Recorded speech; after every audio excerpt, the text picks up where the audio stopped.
Welcome to Shri Tara school of wellbeing episode 2। कल हमने बात की थी कि अधिकतर लोग जानना चाहते हैं कि कैसे करें क्रोध को कंट्रोल, या फिर भीतर तो चाहे क्रोध पड़ा रहे पर कैसे करें उस क्रोध के रहते रहते शांति से बात करने की प्रैक्टिस। तो आज हम इसी विषय पर बात को आगे बढ़ाएंगे। देखो, अगर किसी को भी अपनी इस समस्या से छुटकारा चाहिए तो उसे अपने गुस्से के सभी कारणों को, सभी आयामों को देखना होगा। और अभी तक तुमने अपनी समस्याओं को इस तरह से नहीं देखा। अभी तक तुमने यही देखा है कि इधर तुमने समस्या कही, उधर तुम्हें हल मिल जाता है। और होता तो ये है कि तुम हल ना भी मांगो तो भी तुम्हें हल दे ही दिया जाता है। बिल्कुल सही कहा आपने। कोई भी अपनी समस्या बताए तो सभी तुरंत हल दे देते हैं।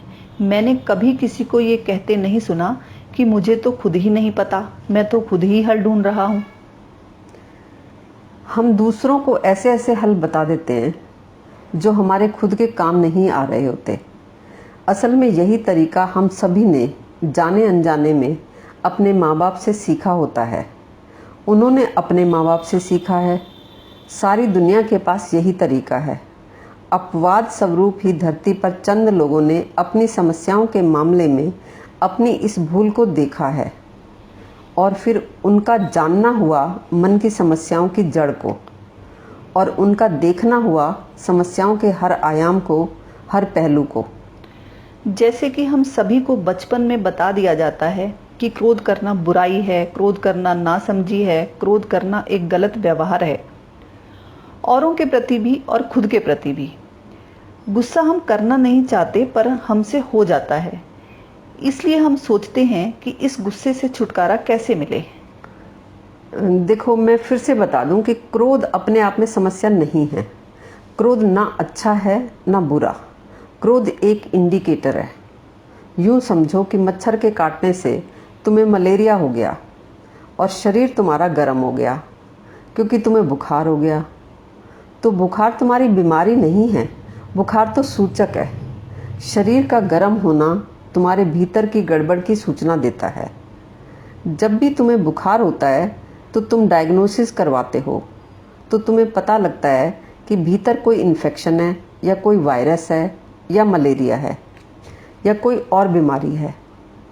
अगर तुम बुखार को बीमारी मानकर बुखार तोड़ने की गोली ले लो और टेस्ट ना करवाओ कि बीमारी क्या है, तो हेल्थ के संबंध में ये तुम्हारी नासमझी होगी। ऐसे ही क्रोध एक इंडिकेटर है किसी और गड़बड़ी का।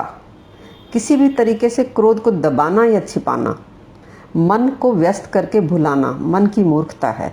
मन के स्वास्थ्य के संबंध में, जैसे कि बुखार में असली बीमारी का इलाज ना करवा के बुखार की दवाई खा के सिर्फ बुखार को ठीक करने की कोशिश करना है। यानी आप कह रही हैं कि गुस्से को कंट्रोल करने के मन और शरीर दोनों पर साइड इफेक्ट्स भी हो सकते हैं।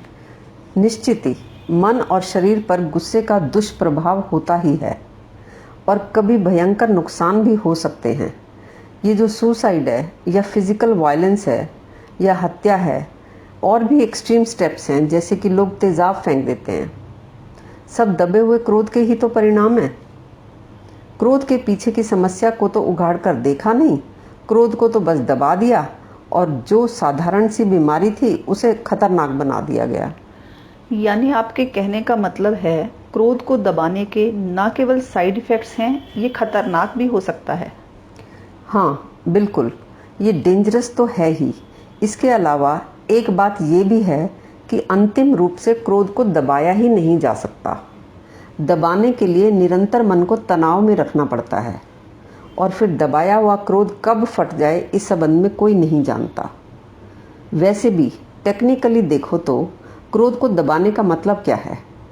यही ना कि तुम्हारे मन में एक विचार उठा दूसरे के प्रति क्रोध का, कि तुम मुझे क्यों सता रहे हो, या तुम क्यों मेरे साथ बदतमीजी कर रहे हो।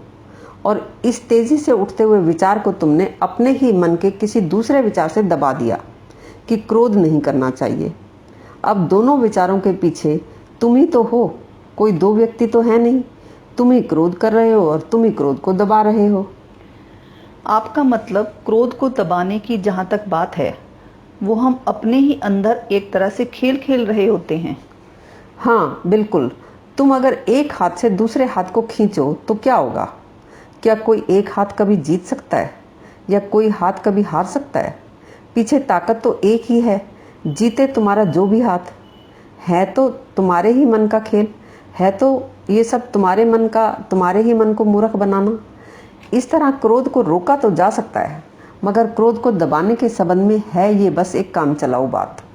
क्योंकि मन में क्रोध का कारण तो पड़ा ही है, वो वजह तो मिटी नहीं जिसकी वजह से क्रोध उठा था।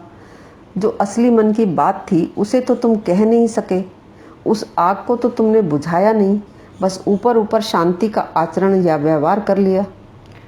हाँ, तभी तो अक्सर जब कोई फटता है तो कहता है कि 3 महीने से या 3 बरस से या 30 बरस से मैं बर्दाश्त किए जा रहा हूँ। बर्दाश्त की भी कोई हद होती है। निश्चित ही बर्दाश्त की यानी दबाने की हद होती ही है, और वो किसी को नहीं पता कि किसकी हद कब पार हो जाए और वो दबा हुआ क्रोध किस रूप में निकले। अपने आप को सताने के रूप में भी निकल सकता है और दूसरे के बदले के रूप में भी निकल सकता है, यानी हत्या के रूप में भी निकल सकता है और आत्महत्या के रूप में भी।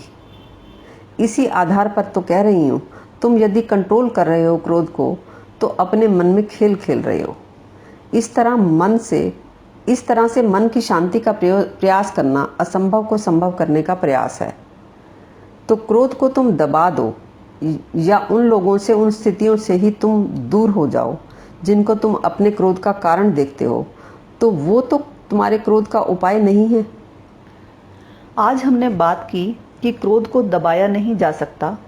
अगर किसी को भी गुस्से की समस्या का उपाय चाहिए तो उसके लिए उसे उस समस्या के सारे आयामों को, सारे पहलुओं को देखना होगा। क्या हैं वो पहलू, वो आयाम, इसके बारे में हम अगले एपिसोड में बात करेंगे।